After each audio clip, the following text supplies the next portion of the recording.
Hi, Chris Montera here at the NACCHO Annual Conference 2013, and we're going to talk about the Affordable Care Act and what it means to your local health department, as well as talking about outcomes from Chicago.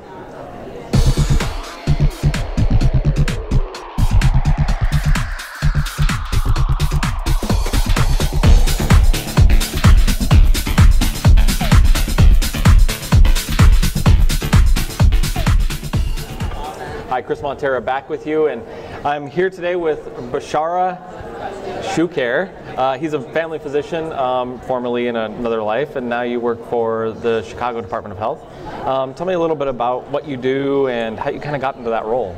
So I serve as the commissioner for the Chicago Department of Public Health. I was appointed by Mayor Daley and reaffirmed by Mayor Emanuel when he was elected back in 2011. Nice.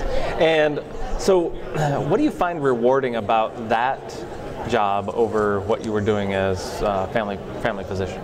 So the Chicago Department of Public Health's mission is to improve the health and well-being of our residents in the city, and being at the helm of that department really is very rewarding. The opportunity to be able to make a difference by implementing the right policy systems and environmental change that will make an impact on the lives of our 2.7 million residents is very, very rewarding. Very nice. So tell me, what have you done recently to improve the health of the people in the city?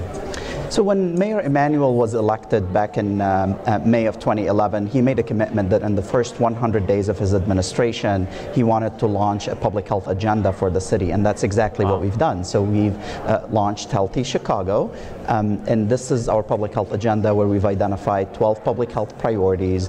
We've set measurable targets we'd want to reach for each one of those priorities by 2016 and 2012, and most importantly, we've identified over 200 strategies, whether they're policy, systems, or environmental change, to help us achieve those targets. I mean, and the priorities were not, they're not going to be a surprise to anybody. We're talking about tobacco, we're talking about obesity, we're talking about adolescent health, cardiovascular disease, those types of priorities that everybody's very familiar with. Sure.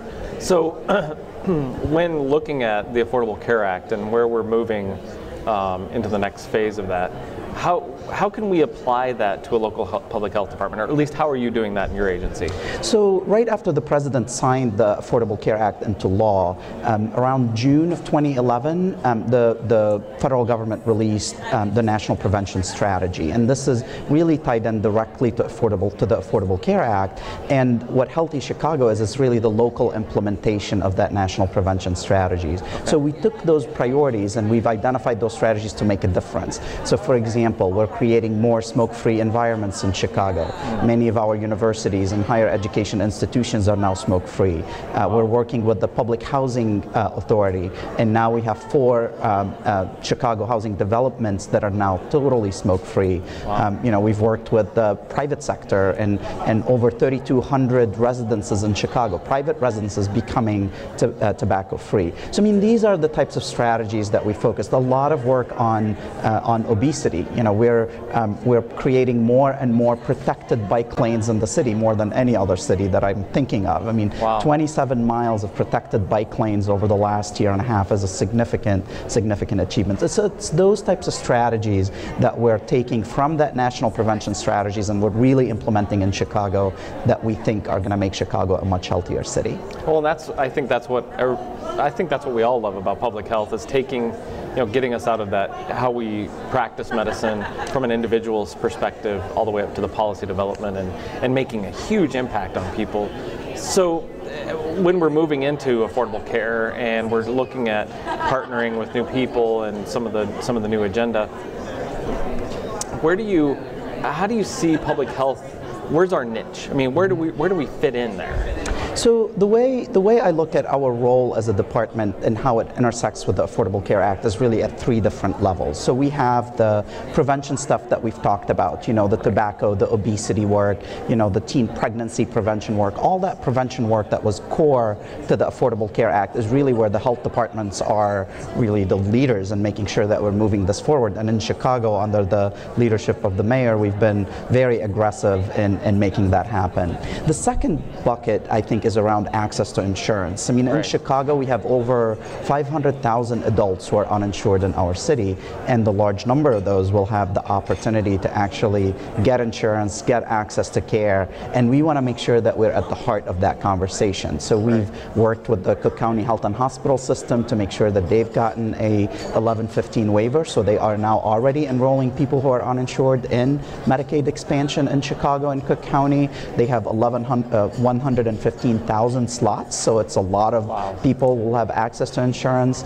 And at the same time, we're working with other partners in the community, like Health and Disabilities Advocate, Illinois Maternal and Child Health Coalition, and others, to making sure that our city is ready to enroll people in insurance. And we want to be very aggressive in making that happen. And then the last area that I see of intersection between our work for Healthy Chicago and the Affordable Care Act is around the hospital community needs assessments and benefits that they've been doing. In Chicago, the hospitals invested almost $1 billion in community benefits, and they invest that in 1 year. And we want to make sure that we're at the table. So we're working closely with the hospitals and hospital systems to make sure that as they're doing their needs and benefits assessments, we're part of that conversation, not just as a listener, but as an active participant, to make sure that our Healthy Chicago goals are being part of the solution that the hospitals are offering. And so here's my hardball question for you.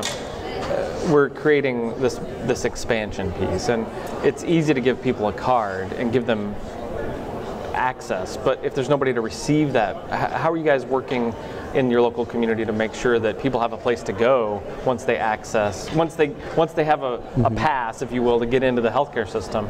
How are you enrolling more? Are you getting more providers to accept Medicaid? What are you doing there? So, you know, if you ask me what's the most exciting parts of public health these days, I'll tell you it's two areas of intersection. It's public health and clinical medicine, and public health and economic development. And really, if we're thinking and if we're serious about improving the health of populations, we have to be able to leverage those intersections. And I think we're doing a lot of work with the health systems. We're trying to figure out what's the best way to improve population health by working with the clinical providers, not just from access, but quality of care, quality improvement, the role of the health system and community development and improvement. All of those are aspects of that intersection between public health and the clinical medicine. The other aspect that's extremely important is the intersection between public health and economic development.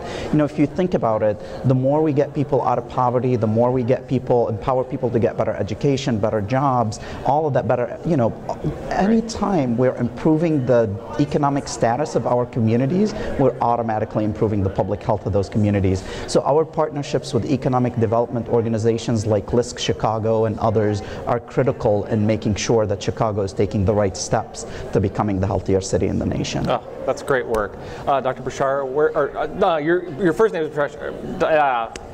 Cut that, edit that. Dr. Choucair, where can people find out information about the programs you're providing and maybe even contact you? So we love it when people interact with us, especially on social media. The Chicago Department of Public Health is actually very, very active on Twitter. We're at Chi Public Health. We're also active on Facebook. But cityofchicago.org/health is another way you can get a hold of us. And actually, believe it or not, we do have phone numbers and people pick them up. So you can call us as well. Great. Well, thank you very much, and thanks for kind of giving us a glimpse at what you're doing in Chicago. I think that's great work, and as we move forward into this, you'll probably be one of those leaders we're all looking to figure out how we're going to do it too. Thank you so much, Chris, for having me. Thank you. And I'm Chris Montera here at NACCHO Annual 2013 here in Dallas, Texas. Stay safe, and we have more coming up here in a minute.